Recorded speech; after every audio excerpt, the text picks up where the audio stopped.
Hello, everybody. Welcome back to the Dual Screens Gamescast. This is episode 45. We're almost at 50. We just hit episode 50 of the Dual Screens podcast, Andy. It was pretty amazing. And yes, Andy is here. He's in that other box. Hi, Andy. That was a great show. It was. It was a fun show. It was a fun show. From Istanbul, Turkey. That's like another first for us. Yep, we went breaking down barriers all the way to Turkey. Turkey. I think they say Turkey. I don't know. I don't know. Words are hard. And also joining us again is our newest member. A couple of weeks in now, we have Taylor. How are you, Taylor? I'm great, Steve. Andy, how are you guys? Just chilling. Yeah, right. Doing good. Slept a little better this weekend. After you jumped off games early. Yes, I did. All weekend, and I missed you a lot. Yeah, I was exhausted. And you know what? Friday, I still didn't sleep very well either. I stayed up a little too late. But Saturday, I went to bed a little bit early. But yeah. Really? You know how it is. You just, the brain going and you're just kind of sitting there. And I watched The Mandalorian. Mm-hmm. You know how it is. I get it. Welcome, everybody, to the Dual Screens Gamescast. This is the internet's #1 gaming news podcast starring 3 people you've never heard of, probably.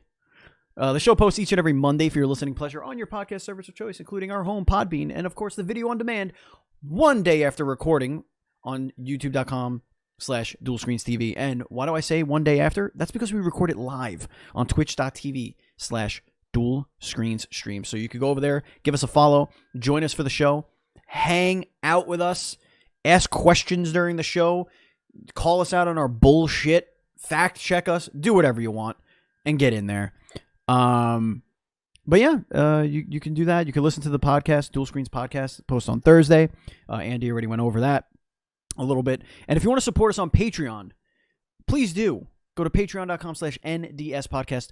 Just like our Patreon producers, Colton the Apprentice Nestler and FNH Paul. We cannot continue to grow without all of your support. And remember, $1 gets you a bonus episode in which you can vote the topic and also gets you into our VIP Discord channel, our exclusive channel.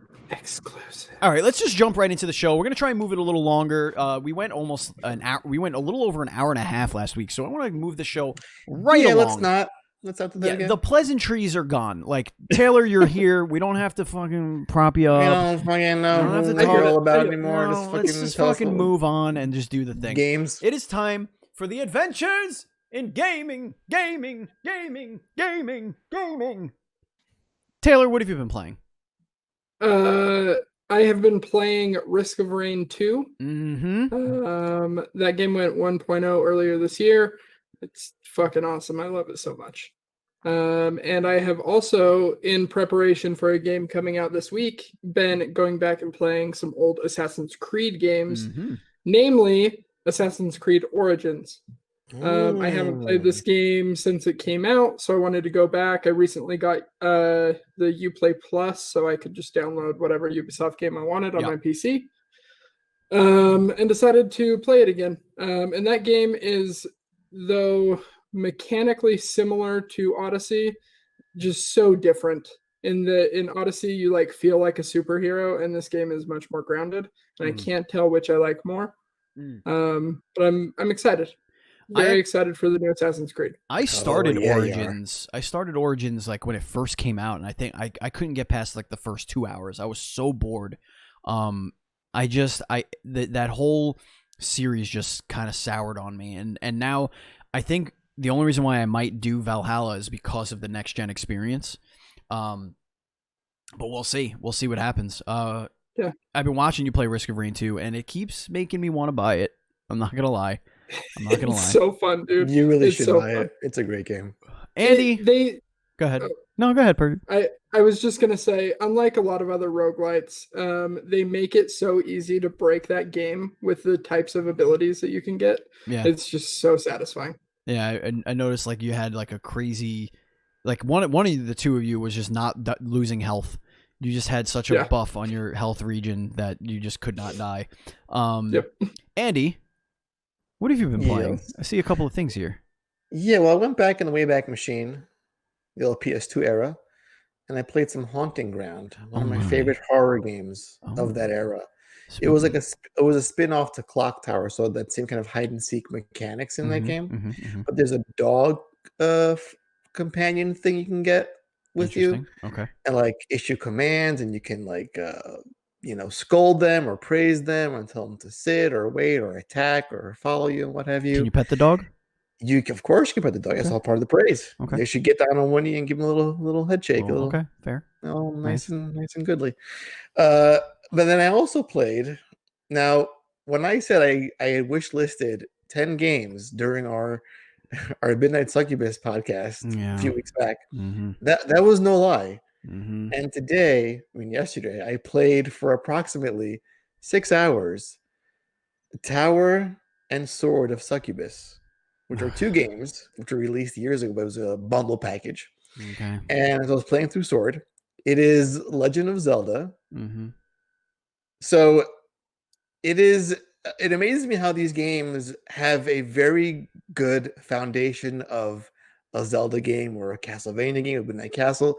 It's all there. All the mechanics, everything works like you want it to work. It's got great music, amazing sprites, even better boss fights. But just the fucking in it. That someone sat there and and this one is so lewd. I was busting a gut laughing at what I was seeing on that screen. I thought you were going to say busting something else, so I guess that's my brother beside me, more likely, because straight man, right? So all them titties on the screen. It's even though we've done this interview and I get that there's an audience for it, I don't understand how you go from being like, oh yeah, and then we're gonna do this puzzle. You have to move this platform over here, and then this woman is gonna get raped right there, and then you're gonna collect this item, and then you're like, wait, you're why? a succubus. What's happening? No, I get it. The best part of this game, Steven, I'll tell you right now. So you can actually have sex with enemies on the screen to drain their life force from them. Sure, obviously, yeah. And so on the sidebar, it has your character in full pixel art. And when you do an attack, the breasts jiggle. I'm like, that's fun. I would not expect anything else. I'm like, that's fun, but it's distracting a little bit. It's distracting. It's always there. But when you take too much damage, of course your clothes fall off. They fall off, yeah. When your clothes fall off completely and you go into town, no one takes you seriously. They just talk about your tits. And there's one vendor in town that just sells ladies' clothes. Wow. Okay. Well, you hear that, Nintendo? Get your act together. Start getting Link Pangus. Steam is cutting edge, man. Cutting edge shit. Cutting edge. So I played a couple of new games. I reviewed Yestermorrow on the website dualscreens.com.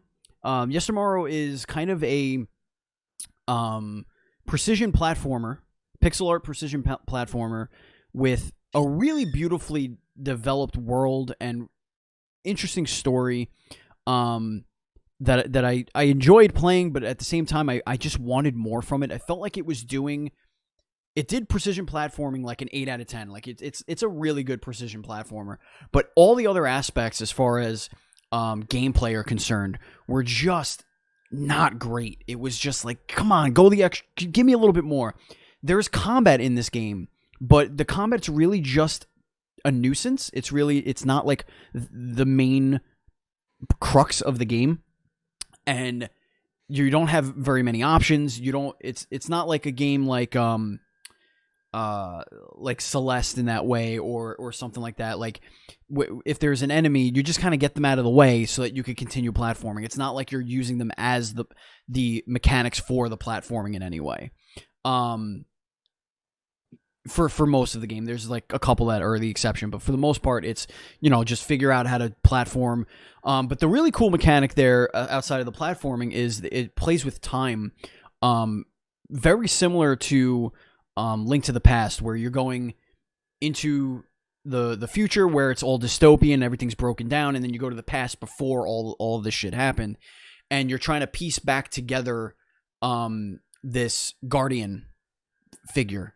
Who is basically like kind of like a giant temple, but he's got like godlike powers or whatever.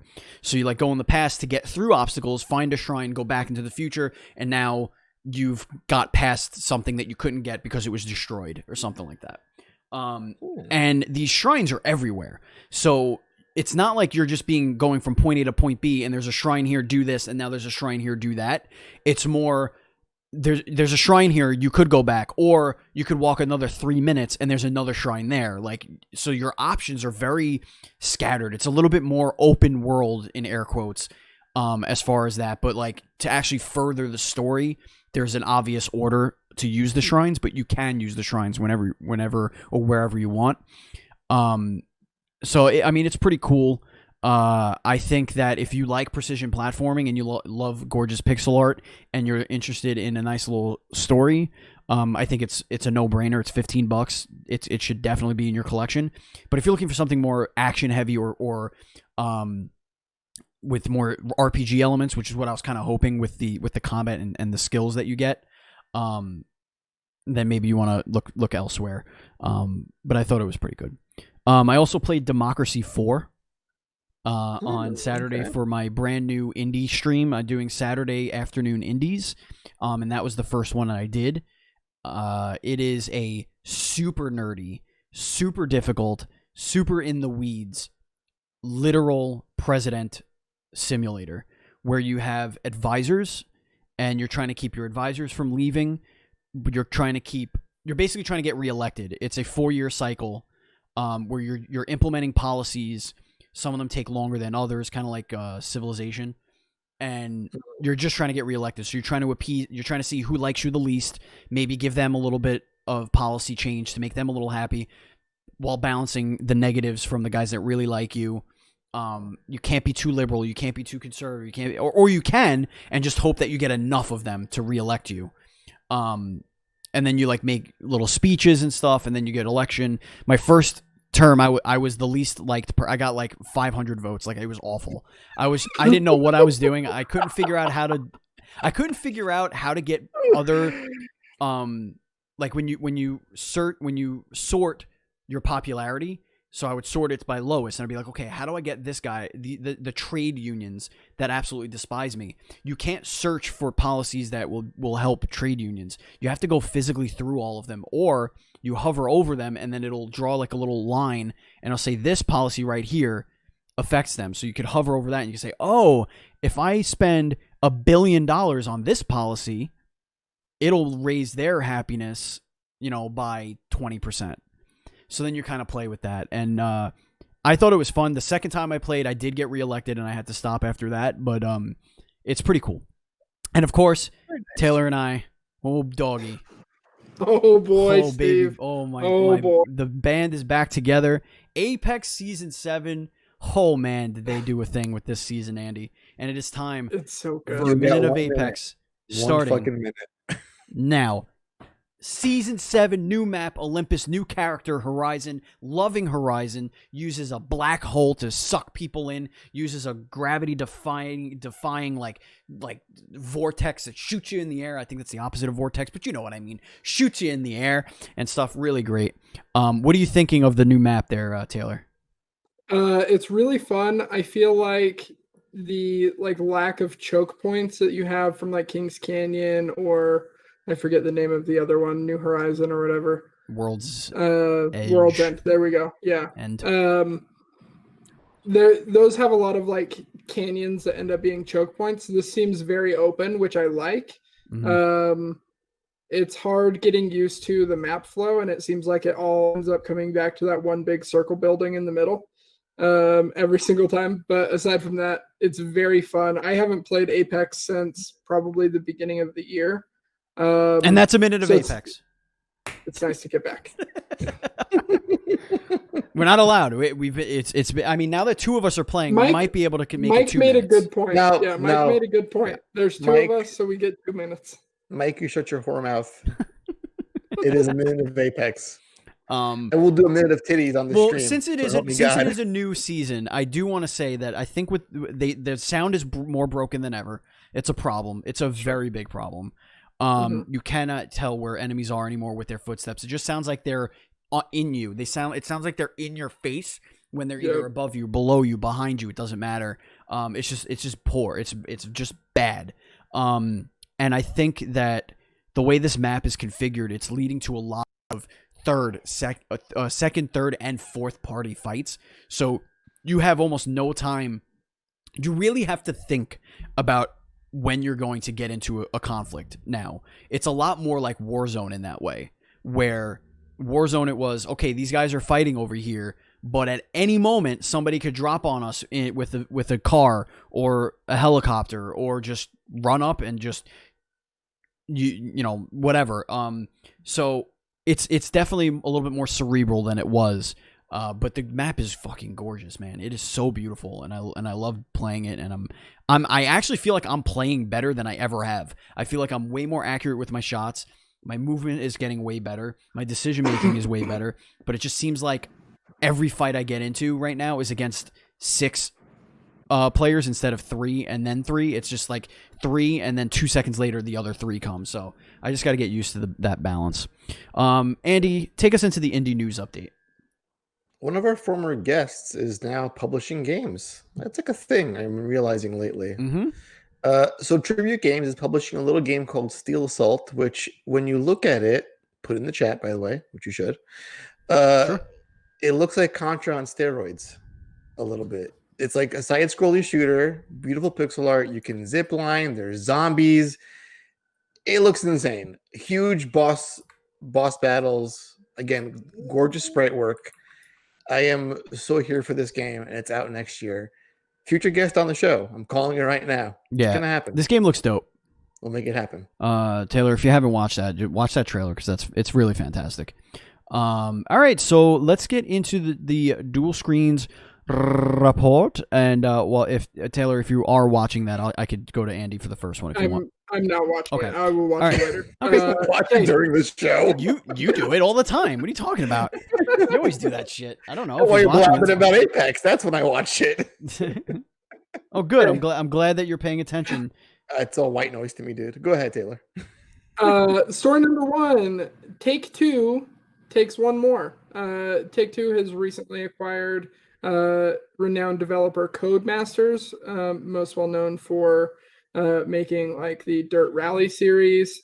They're absolutely incredible. I love the Dirt games. I think they're probably the most enjoyable racing games out there because they're different. They can be as arcadey or as like simulation as you'd like them to be, but I really enjoy them. So I think this is a huge pickup for Take-Two. Yeah, it is something we want to know is that or something we should clarify is that the deal isn't done yet, but it looks like they confirmed that they planned to sell to Take-Two. So this is going to be, I feel like this is a kind of best of both worlds thing because I think Take-Two needs this kind of game in their library if they really want to and this helps them so that they don't have to like create a new studio to do it. And I think the racing genre, honestly, from a top tier perspective, doesn't get the respect it really deserves, and also it doesn't really have the competition that it really should. I mean, everybody talks about Forza as the Xbox one, Gran Turismo as the PlayStation one, and then everything else kind of just sprinkles in. I think we need those everything else sprinkling in to really be pushed up, like those, Need for Speed and those games. But I think this could be cool. This could be really cool. I miss the days of like, what's the next cool racing game? And they were all pretty much awesome. Like Test Drive was a great series back in the day. Project Gotham Racing, dude. That's one of my favorite racing games. Project Gotham was dope. Oh my god. But it's another acquisition which you don't always want to see. You don't want to see these things contract.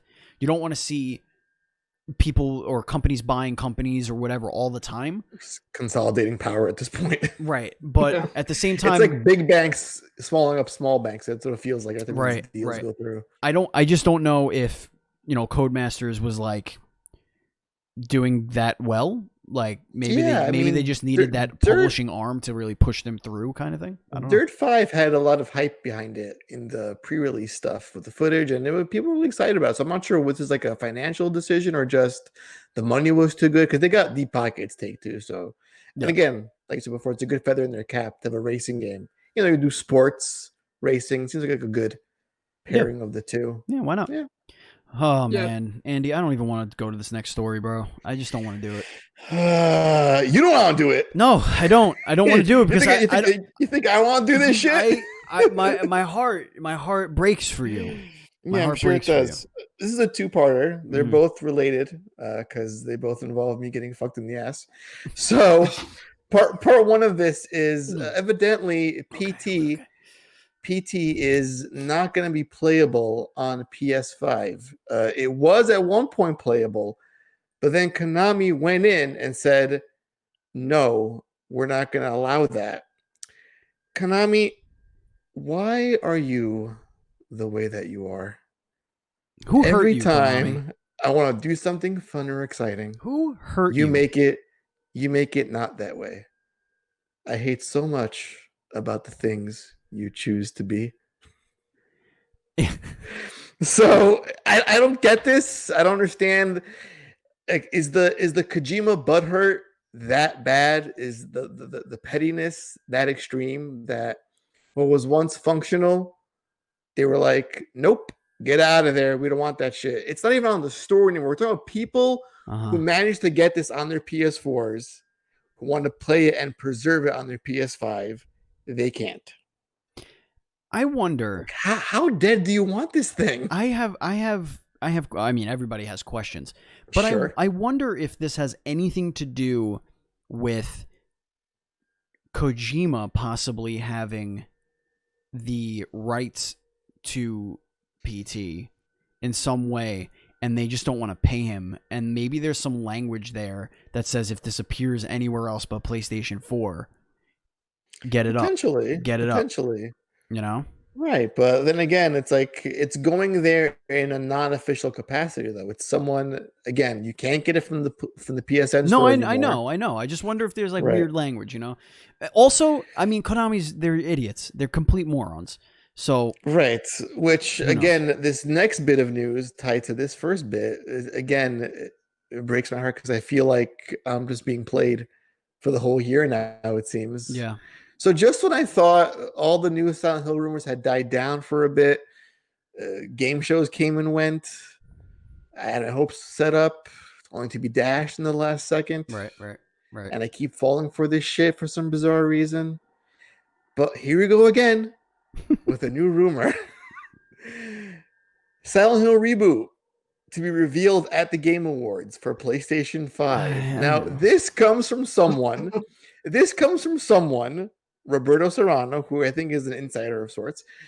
I've seen him before on the Silent Hill forums on Reset Era, who was saying less than a month ago, that this wasn't true. He's like, I have contacts. Whatever you guys heard about months back about a game that's been developed for 2 years or so, not going to happen. Not true. And then magically, this guy is like, oh yeah, I was wrong about that. It is happening, and you'll see it in a couple of weeks in December in the Game Awards. So it's like the heart can only take so much because Andy, I desperately need this to be a reality. You have no idea, Stephen and Taylor. Here's what I need you to do. What this means? Yes, Andy. Here's what I need you to do. It's like, the hit right over there. Just need to get a little more of my face. I need you to not watch the Game Awards. No, you can't do that to me. You got to not watch it. Don't even give them your eyes, because this is a grand scheme to get you to watch the Game Awards. I refuse. That's all this is. Listen, the Game Awards, they revealed things like Mortal Kombat 11, the Xbox Series X. They have reason to get eyes on their content. Sure. Things get shown there. This compared to a console reveal is small potatoes. Well, not to me, obviously, but I'm saying for most people. I got to be honest with you. If this Silent Hill thing is real, it's probably a much better regarded secret or guarded secret than this last fucking thing that was announced on N7 Day. Oh, dear God, yeah, please. Go right ahead. Go right ahead. What a transition. The Mass Effect Legendary Edition is here. Oh, my God. It's finally going to be a real thing. Mass Effect Legendary Edition, and this is from EA's website for Mass Effect. Mass Effect Legendary Edition will include single-player base content and DLC for Mass Effect 2, and Mass Effect 3, plus promo weapons, armors, and packs, all remastered, all remastered. Remember, the first one was the problem in the rumors. Remastered and optimized for 4K Ultra HD. It will be available in spring 2021 for Xbox One, PlayStation 4, and PC with forward compatibility. That doesn't make sense. And targeted enhancements on Xbox Series X and PlayStation 5. More info coming in the new year. Wow. Yes. Can we just... I'm so shocked. I'm shocked to my very core. I had no idea this was happening. I wouldn't have guessed it.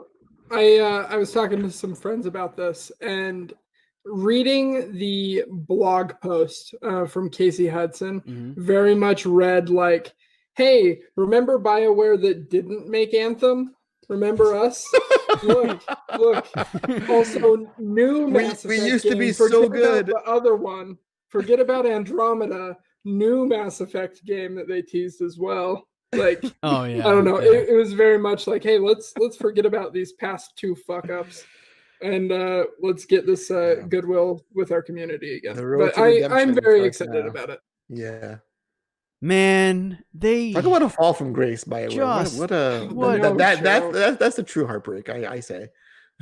It's just like people love Mass Effect. People play it still. I watch our own Patreon producer FNH Paul plays Mass Effect. I think every Saturday. I want to say, or soap opera. It's either soap opera Saturdays or Sundays. I don't know. Space soap opera, whatever. He's big into themed streams.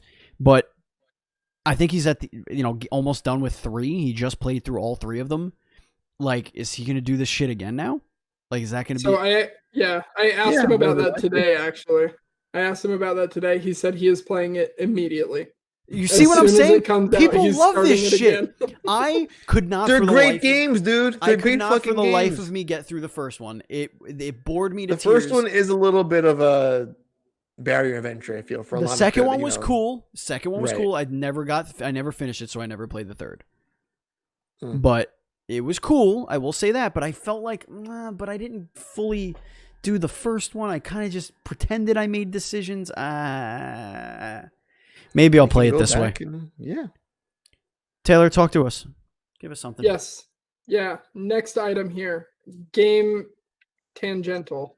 The Witcher Season 2 from the team over at Netflix is being delayed because a number of people on the production staff and in the cast tested positive for COVID-19. Oh my God. And all I have to say is boo.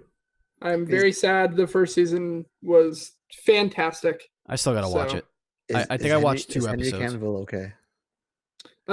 Yeah, I don't believe Henry Cavill was tested positive. It's so weird that fucking Superman is making a Netflix show. It's just weird. Right, but it's The Witcher, dude. It's The Witcher. I know. But if you know Henry Cavill, he's a huge dork.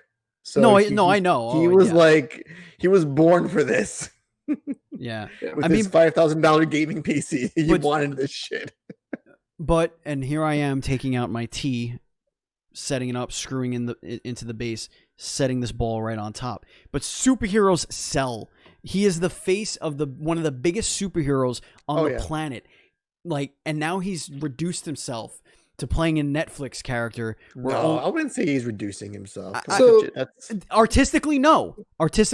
I am saying, vision in front of people, that take him as a serious movie star. Making a Netflix series is a step down. You think a guy that puts on spandex and a cape is a serious movie star? I mean, what was his last dramatic role you can think of?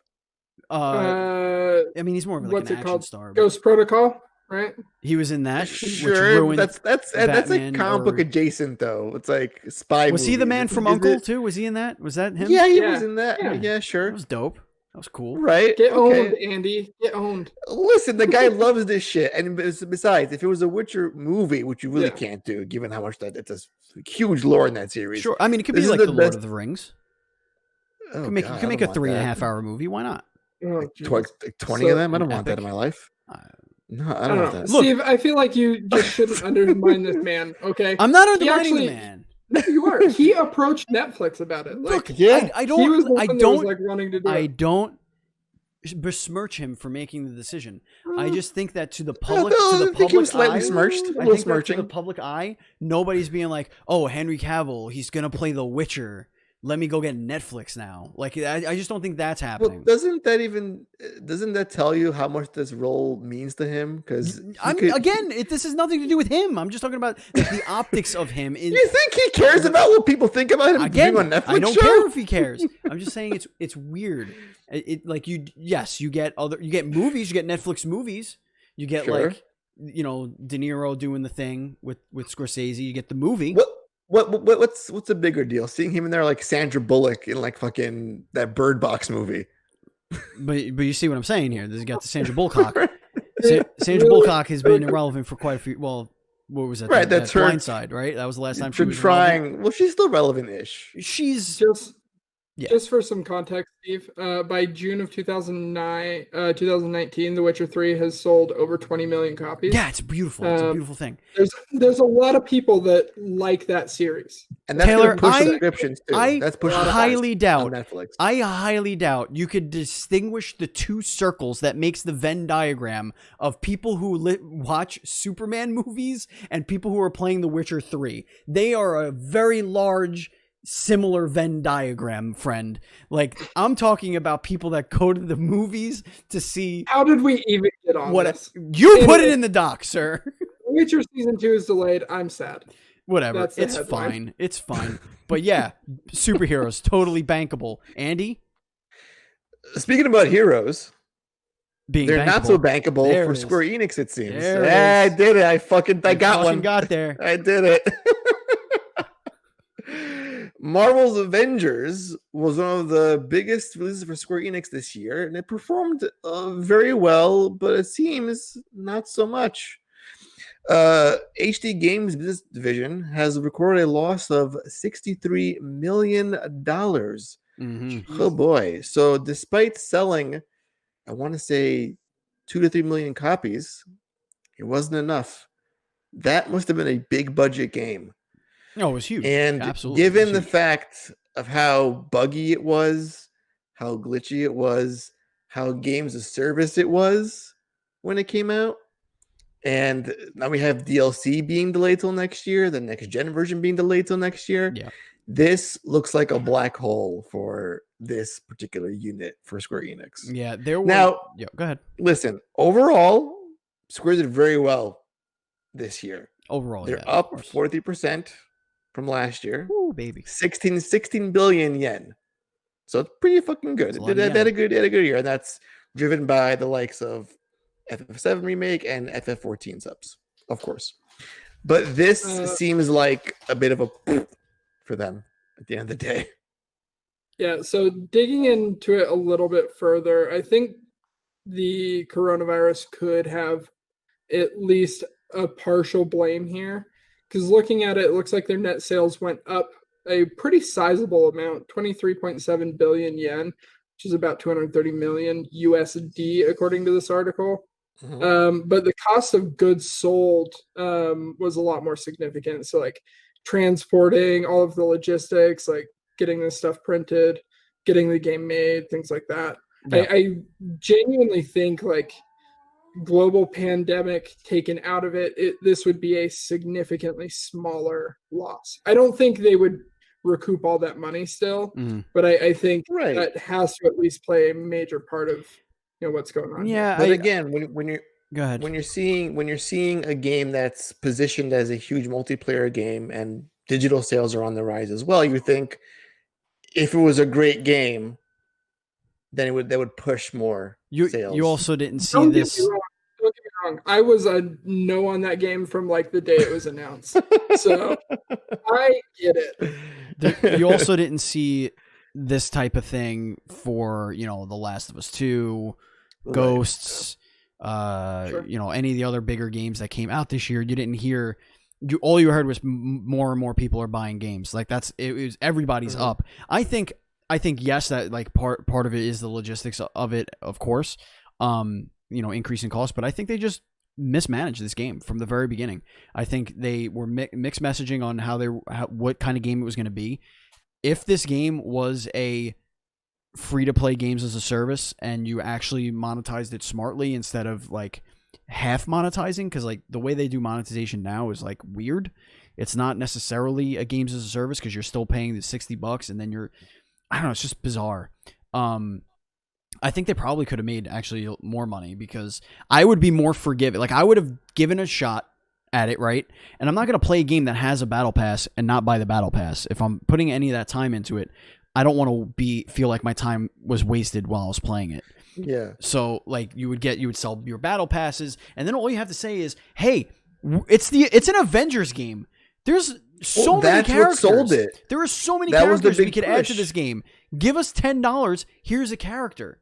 You know, like right. There's no reason why they couldn't do that. Hey, we're gonna delay Kate Bishop, but again, much to your point, it's like the branding of it as a Marvel game, that was the big sales push, and then when people start to play it, and you're seeing the player number just drop in Steam like dramatically, right? It's like something is not right, and it's the quality of the game. It's very finite, and it doesn't push you to keep playing past the end game, which isn't that long, unlike a Destiny. So I feel like they just like didn't tap into the IP well either. Like they have such a laundry list of iconic heroes that they can pull from.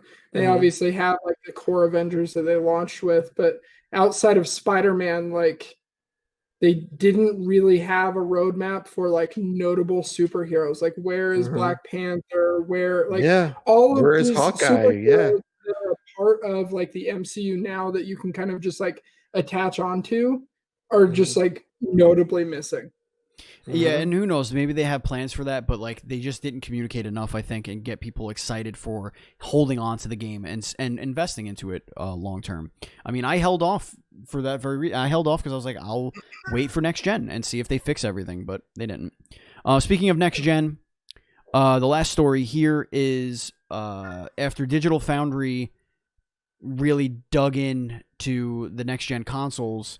They have a ton of PlayStation 5 stuff going on. Check them out because they did some awesome work on the technology and what the PlayStation 5 is doing for backwards compatibility. It blew them away. I'm gonna butcher it if I try and explain it to you, but that's not what we're gonna talk about here. As of right now, you cannot back up. We already spoke about the fact that the expandable storage internal for the PlayStation 5 is not working right now. It is just a port. It is there for future expansion.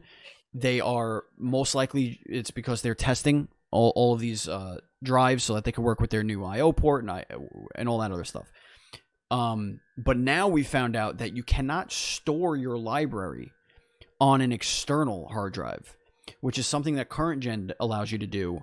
I believe you can even play some games off of external hard drives in some cases as well, which I don't really care to do. I would never do that. That would be like buying, I don't know why you would do that, honestly. But with just about 8 or so, I think, or 6 or so 100 gigs, or is 8? It was 8, right? It was 667. So after the OS, it's 667. Yeah, so 667 gigabytes of games. You know, you would hope that you would have that option. Now, as I was kind of thinking about this, and then I'll kick it to you guys for a little discussion. As I was thinking about this, like I'm not a person that stores games like that. I'm done with a game, I delete it, or if I don't think I'm gonna play it this month, I don't need it on my system. I'm just not that kind of person. Plus, the way that this game downloads games is way quicker than it used to be. The file sizes are much smaller, and they just download quicker because of whatever compression they're using, and they're using a better Wi-Fi bandwidth now and Ethernet and like all that stuff. So I just feel like it's kind of, it sucks for those who like are anal about it and they want their library there to be able to just copy. But I feel like copying from an external hard drive to your internal solid state drive would take just as long, if not longer, than just clicking download and just putting it fresh on your solid state. What say you, Taylor? I think this is like a mild loss for PlayStation. Like this, honestly, it does suck because the size of Call of Duty Cold War just got released, and that game is 250 gigs. or some crazy number like that. Like, it's absolutely massive. That takes up a third of your storage. If you pair that with like Assassin's Creed Valhalla, which if it's anything like the PC file size is going to be close to 80 gigs. You know, you can name off 4 or 5 games and then your entire hard drive is full. Like, that sucks, especially for people that have like IP restrictions, you know, they have data caps, things like that. Like, you know, you can't cycle through games and re-download games as often if you're like constantly deleting them and stuff. And I know it's not as big of a deal now because there's not a ton of games on the new system, but like, you know, you think about the PS Plus collection that we just did the YouTube video about, like, if people are wanting to play those right at launch, like, that's you know, Monster Hunter alone is like 60 gigs. There's some big games in there. So I sympathize with people that are frustrated about this, and I understand where they're coming from. That being said, there's obviously going to be a solution in the near future. It sounds like this isn't going to be something that like hinders the system for its entire lifetime. But at launch, I think it definitely sucks. Yeah, totally. Yeah, I'm kind of with Taylor on this one. The PS Plus collection alone is like 820 something gigabytes. So even day one, you can't even get all that on your PS5 hard drive. So you have to make some exceptions or, you know, cut some things out. But, you know, the Series X, from what I understand, it allows you to transfer between both the internal and the external storage. So even though you can't play the game on your external drive, you can still store it on there. Right. To go back and forth. I'm not sure why this isn't allowed in this case. Why it's like, nope, you just can't put your stuff on there. But I do see this not being an issue in the near future. It just seems like a weird thing not to allow. Like, it's a drive, it's there for storage. If I can't play the games off of it, I understand. But can I have the data just on there when I need it to play a game? I would honestly, again, gigabytes and gigabytes. Yeah, I would be shocked if there wasn't a day one patch that addresses some of these issues in these reviews, and any of them on both sides of the console spectrum. Like, because you know an update's gonna happen. You're gonna plug the thing in. You're gonna hit Steven, update. It's gonna update. I was seeing today that some Xbox games won't have a quick resume feature on the Series X, and that's being worked on as we speak. Right. These things aren't perfect when they come out of the oven for launch day. It's just it's enough to get it out the door. It's not a total fucking, you know, flaming dumpster of a mess. But yeah, I see this not being an issue for too long. Right. After launch. Just to kick it into chat, Buzz says you can play backwards compatible games from the external on the Xbox. They just don't get the SSD boost. I think I understand that, but I think because PlayStation is focusing so much on their SSD and the boosting, and like most of the impressiveness comes from their SSD, I think that might be one of the reasons why they wouldn't allow you to play off of an external. Because it's not as simple as routing a USB port into the IO port. You know, like it's a soldered piece of material that talks to that solid state drive. So like I think there's just a little bit different architecturally going on there. But as far as storage goes, I just think that it's going to be something that'll come down the line. But one of the biggest bummers about that I took from everything is that there's no quick resume on the PlayStation 5 in any capacity, aside from the fact that games just boot up a lot quicker. You could swap pretty easily, but they don't just save the state. And I wonder if that has something to do with the limited storage space as well, because Digital Foundry had mentioned in one of their other reviews that it has to cache those games that are paused. It caches all of those files, basically freezing the game. And you know, in some cases, dozens of gigabytes of data is cached while you're still playing all the other games. So maybe it's a situation where they were like, hey, we're not allowing them to expand it just yet, but when we do, and if we can, maybe we could say, hey, maybe that's why it's so much less too. Maybe the OS, I can't see the OS taking 400 gig or whatever it is gig. Like, you know what I mean? Like, I think this was an 805, so it's 200 gigs. Like, I can't see an OS taking that much. But maybe that's part of it. Maybe they're kind of working their way around something like that. Because it is, when you hit the button, if you looked at the UI, it is like, it looks like a tab. Like, it's called the Switch tab. You hit it, and then everything you played recently is right there. And you could scroll down and click it. It'll close. And it'll open the game. It takes maybe about 13 seconds to get you into the game, to the main menu, and you press load or whatever. So I just wonder if it's something that they're just going to figure out a way to do on the cheap that doesn't make it so that it, kills your storage space. But that's for bigger brains people than me. Well, on the note of the quick resume, I think Sony's pushing those activity cards in their UI as like a replacement for that. You can jump into certain things. It's not where you left off exactly, but it's a similar notion in a sense. Right, yeah. You can go in, say, I want to do this trophy, click it, go in, do the thing. Speaking of big brains, let's talk about big, dumb, idiot brains. Let's get into the hype zone. Because this baffles me. Oh, no. This one made me... This is the real tragedy. I'm sorry. I'll take it back. People are this dumb. They exist in the world today. Mm-hmm. Ladies and gentlemen, I have bad news for those of you that are getting a PlayStation 5. Mm-hmm. This is terrible news. Cancel your pre-orders immediately. Because PS5s are shutting down. They're overheating. They are going kaput in Best Buy kiosks. This is a warning.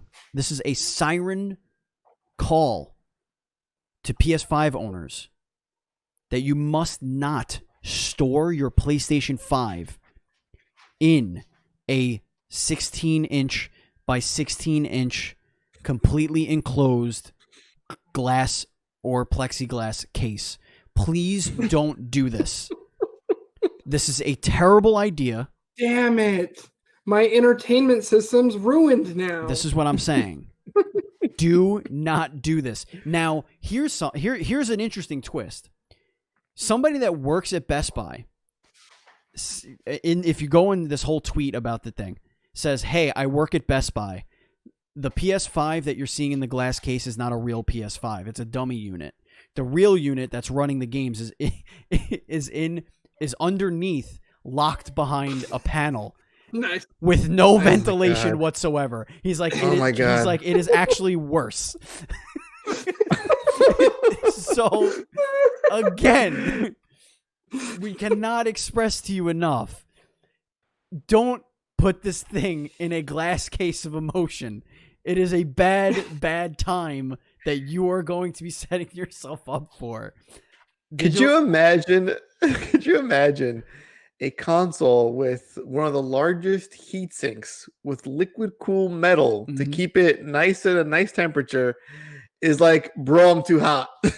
Yeah. What are you doing? Yeah. Buzz, the kiosks are not the same. The Xbox Series X is not in a glass case of emotion. They're different kiosks. They're built differently. This is the dumbest shit. And you know what? The best part is, I don't even know if Best Buy, if it's a Best Buy kiosk. It looks very similar to the Switch kiosk that they had. Obviously the controller, where the controllers come out is very different. But that had like a little glass case also with this system in it, which also didn't have any wires coming out of it, which I guess should have made me remember that. But did Sony provide this case? Like, what is why are you doing, like, this makes no sense to me. Like, even when they used to do it with the other consoles, it didn't make any sense. Like, what are you doing? Where is this coming from? But anyway, I digress. Be careful with your games systems. There was somebody in one of the Facebook groups I'm in, just to talk about the storage, who took a picture of his entertainment center where his PlayStation 4 is next to his Xbox. And he had a measuring tape, and he's measuring it across.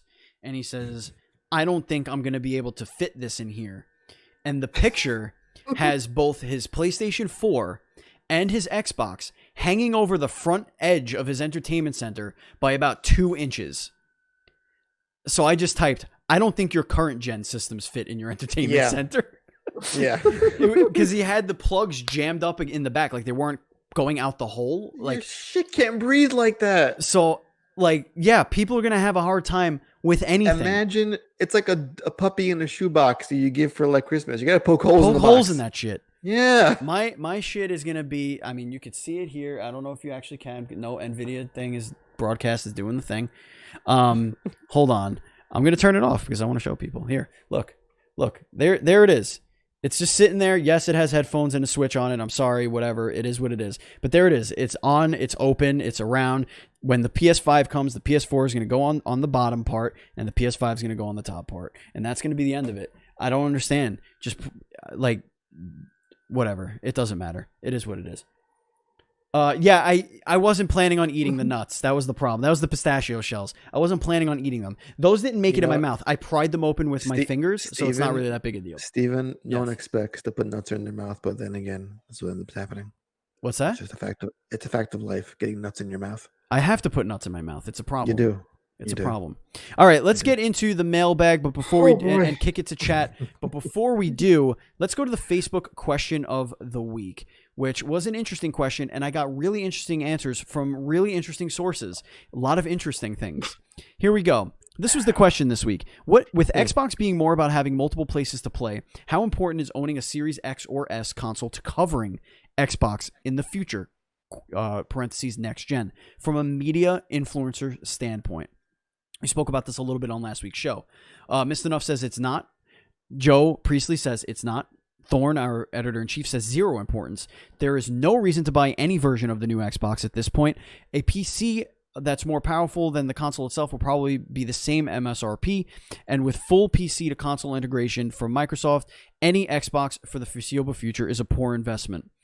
Steve says if played on PC or Xbox, an opinion on a title they publish is just as valid as each other. Corey says PC is the way to go now, and I responded that wasn't the question. The question is, we'll allow it. Would Xbox fans or players accept coverage about Xbox if the games that we're covering are not actually being played on a next-gen Xbox? JT says Xbox games are what you call Microsoft games, so playing them on PC is good enough. And then here's Buzz Killington. Buzz Killington. Oh, dear God. Has finally said what we've all been fucking saying for a year. It doesn't really matter where it's played because it's still under Xbox. So the entire point would be that Xbox is getting covered no matter where it's played. Another topic here would be, are you playing the best version of said game? Odds are you're probably not. There's going to be a very small minority of gamers overall who will be playing the best possible version of any game that's either out now or probably over the next few months as well. And here's the kicker. Today's games have so much range of options that only a few are going to be playing the way they can be, whether you're on Xbox, PlayStation, or PC. Not many people are going to be on a TV that could display up to 8K, since there's a couple of games that will be over 4K. And have the 120 hertz needed for 120 frames per second. So, if you're playing on a PC, not many people have a maxed out 3090 video card and a top tier monitor too. So, what's so good about gaming now is because, that's what's so good about gaming now because there are so many different options to play. Buzz Killington, Mr. Microsoft, Mr. Xbox, just said, without saying it, that there's no fucking reason to buy an Xbox. Unequivocally. Finally! Stamp it. Count it. Now listen, Finally. if you're a reviewer influencer, you're not going to be playing these games on your phone and say they're shit. Right. It had a horrible frame rate. It was pixelated. I couldn't get past the loading screen. That's not how it's going to work. If you have a decent enough PC, then you're more than able to play these games and speak on them. But again, to Buzz's point, there's no reason to buy an Xbox Series X or S in this generation. I do think it's important, like, if specifically on the topic of like reviewing things, if part of your critique of the game is the frame rate or that it looks ugly or whatever, like disclosing where you played is important. But for sure, yeah. Just play the game Right. And give your impressions of the game. I think Right. that's a I wonder, like, what's the validity of covering next gen Xbox? Like, what are we covering? What are we supposed to be covering? Are we supposed to be covering Xbox Series X games? Are Xbox Series S, Series X? Do we need to play both? Like, do we need to have it in order to have an informed opinion? Do we need to play both versions so we can review them separately? Like, or even not even just the games, the news in general. Like, oh shit, the Xbox Series X is, I don't know, just got 8K support. Great, wonderful. None of us are going to be able to do that because we don't have 8K televisions. Well, what's gonna happen, Steven, when we're like 2 or 3 years into this generation, and do we have separate reviews for the Series S version and the Series X version of a game? I think from the big media outlets, yes, you're going to get that. As the years go on, you'll have people taking advantage of what the Series X has to offer in terms of the power. And the S, I think you'll have to say what the difference is if you're playing this on the budget console. Right. Buzz does make a good point in chat though. That you should buy it because the equivalent PC would cost like twice as much. And that's totally fair. I mean, getting a graphics card with ray tracing, I mean, you're looking at $400, $400 right there alone. Right, and what I've been saying was that the consoles are for the people that can't invest in a good PC, and I get that. But what I'm speaking about specifically is people who are looking for next gen coverage. What are they looking for? What are they accepting as next gen coverage for Xbox? Does that only mean the Xbox Series consoles?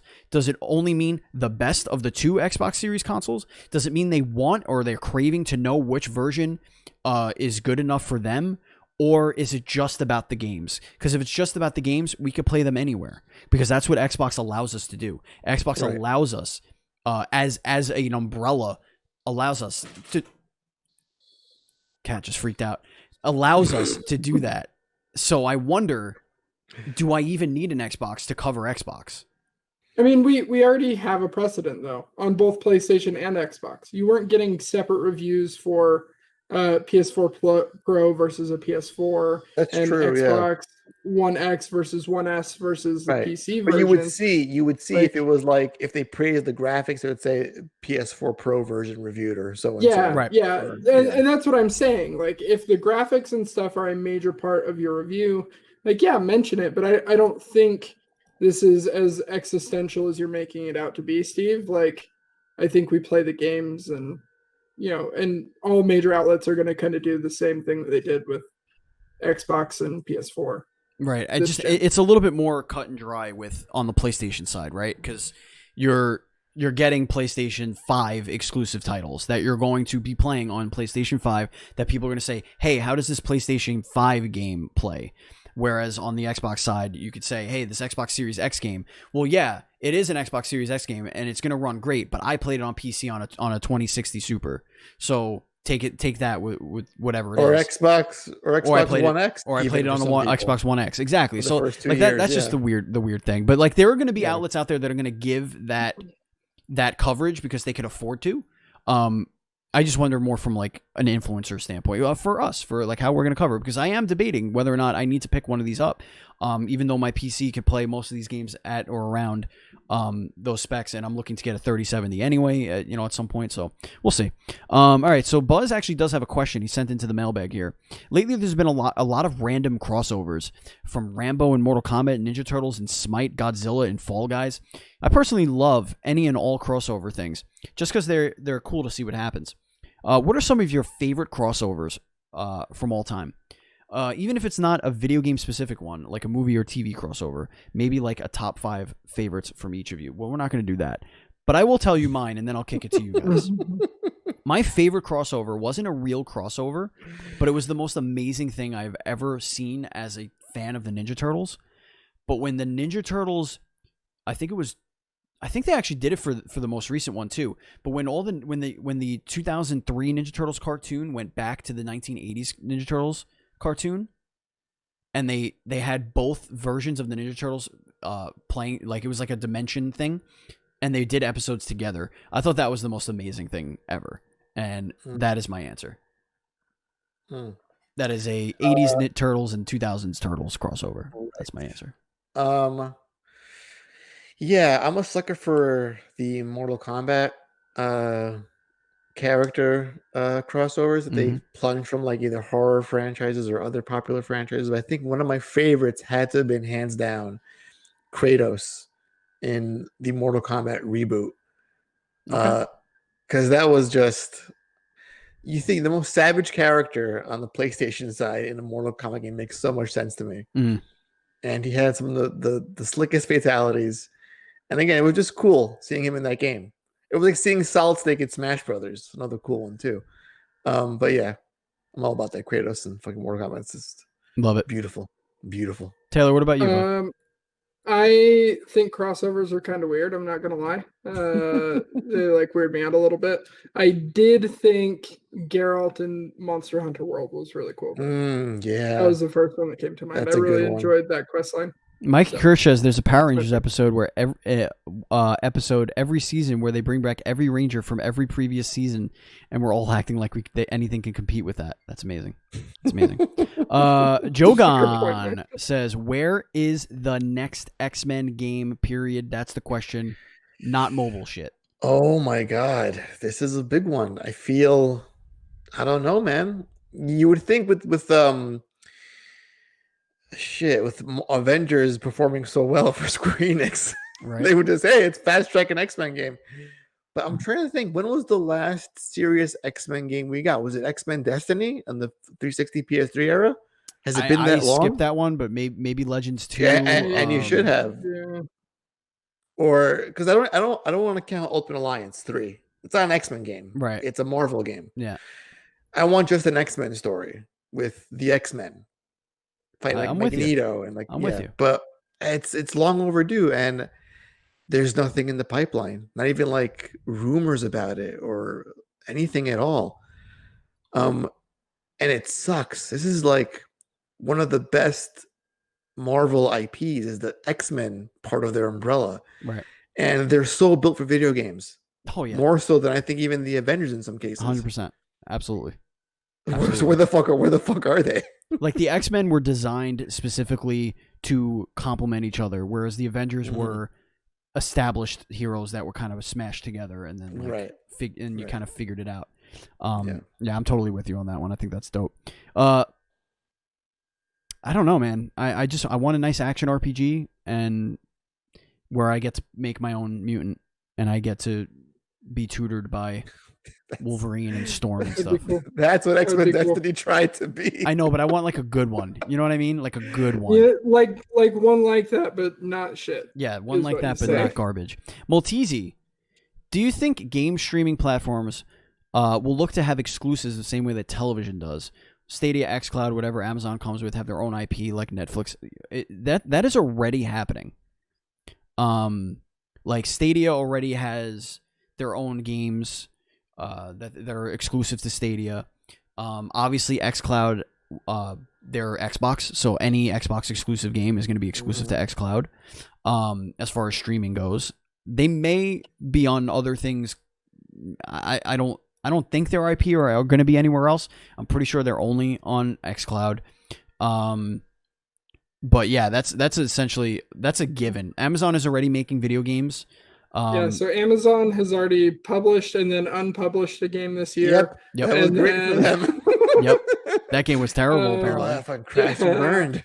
But they do have that MMO coming out, New World, that I've had my eyes on for a while. That game actually looks really cool. Which one? And if it's called New World. Okay. And if they can get that to work well on a streaming platform, like grinding in an MMO is like so compatible with like a quick ride on the train or whatever. Like, knocking out a couple of like, quick little missions or farming for whatever. Yeah, just like, killing a few mobs. I think that would, I think that would be huge if they could get that up and going on whatever streaming thing they're doing. Right.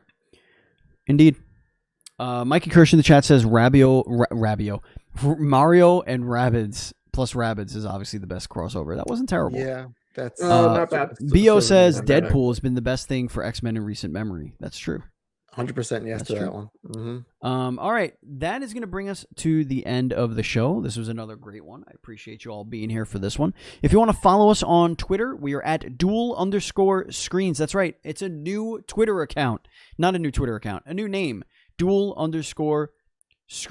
The Series X launches tomorrow. If you're listening to this, it is launching right now. Kind of. Sort of. It's really the 10th. But people are getting it. And it's happening. So, congratulations on that. So have fun and game. If you want to follow me, I'm at Batchild27. Andy's at PantsGuy. Taylor is at It's Purger. If you want to follow our Facebook group, go to facebook.com/groups/DS podcasts. Watch on Twitch live on twitch.tv/dualscreenstreams and follow our YouTube. Hit the subscribe button. Hit the thumbs up. Leave us comments below. youtube.com/dualscreens. TV. Thank you, Zazu Pitts of Sour Note Productions for our theme song. Thank you, Matt Murray, for our logo and overlay. Thank you, Andrew Douglas, for all of our cartoon art. And thank you to our Patreon producers, Colton the Apprentice Nestler and FNH Paul. Before we go, is there anything you want to tell the kids, Andy? I am so ready for next gen, you guys. It's right here. Bring it on. I'm ready for it. I got the space cleared out. I'm ready to rock and roll, baby. Let's fucking do this. Very excited. Very excited. Taylor, is there anything you want to tell the kids before we go? The PS5 comes out on my birthday, and I'm very excited for Assassin's Creed. Nice. You should be yeah. too. Hell yeah. Hell yeah. That's going to do it for us. Thank you for listening. Thank you, Taylor. Thank you, Andy. Thank you, everybody. And as always, please be excellent to each other.